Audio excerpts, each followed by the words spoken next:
আজকের ক্লাসে আমরা দশমিকের গুণ করা শিখব।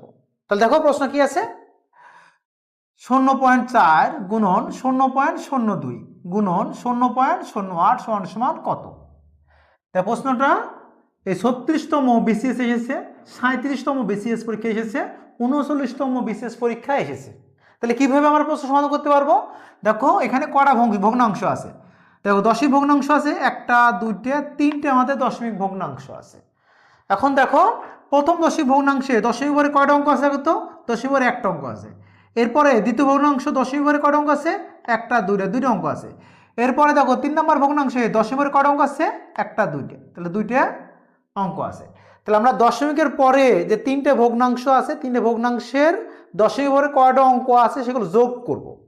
তাহলে এখানে একটা, এখানে আছে দুইটা, তিনটে, এখানে আরো দুইটা, তাহলে 3 2 5টা। তাহলে আমাদের দশমিকের পরে 5টা অঙ্ক হবে। তাহলে আমরা দেখো যদি 0.4 0.02 গুণন 0.08 গুণ করলে আমরা দশমিকের পরে আমরা দশমিকের 5টা অঙ্ক থাকবে। তাহলে দেখো কিভাবে আসতেছে আমাদের, তাহলে 0.4 গুণন 0.02 গুণন 0.08, তাহলে 4 দিয়ে আমরা 2 গুণ করব। 4 দুগুণ কত হয়? 4 দুগুণ 8। আবার 8-এর সাথে 8 গুণ করো, 8 আর 8 গুণ করলে কত হয়? 64 হয়। এই হচ্ছে আমাদের 64। তাহলে আমাদের দশমিক ঘরে কয়টা অঙ্ক হতে হবে?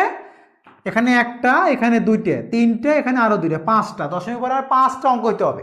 তাহলে 1 2, এই হচ্ছে 3, এই হচ্ছে 4, এই হচ্ছে 5, এই হচ্ছে আমরা দশমিক দিয়ে দিলাম।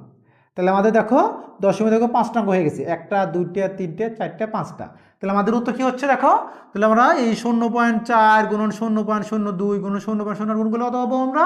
0.000064। তাহলে 1 2 3, তিনটে শূন্য হবে, তাহলে 64 হবে। দেখো কোথায় আছে কত? দেখো 1 2 3, তিনটে শূন্য, দেখো 64। তাহলে গ নাম্বারটা আমাদের সঠিক। এরপরের প্রশ্ন দেখো, 0.1 গুণন 0.01 গুণন 0.001, তো এগুলোতে আমাদের সামনে শূন্য দিতে হয়, সমান সমান কত?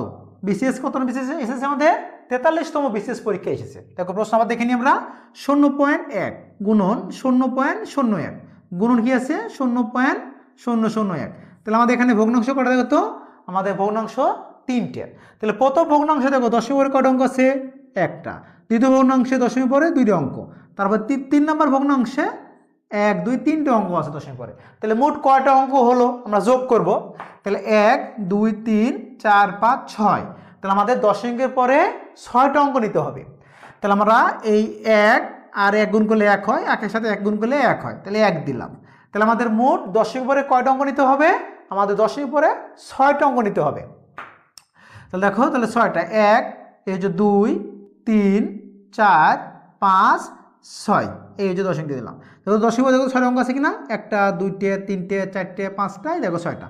আগে একটা আমরা শূন্য দিয়ে দেবো। তাহলে দেখো আমাদের কোন অপশানে 0.000001, তাহলে দেখো আমাদের কোথায় আছে? কত আমাদের দেখো কোথায় আছে?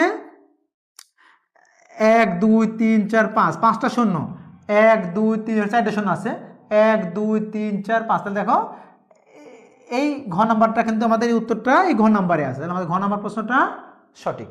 তোমরা একইভাবে দেখো তো এই অঙ্কটা পারো কিনা। 0.2 গুণন 0.03 গুণন 0.005, এই অঙ্কটা তোমরা নিজেরা করে কমেন্টে জানাও।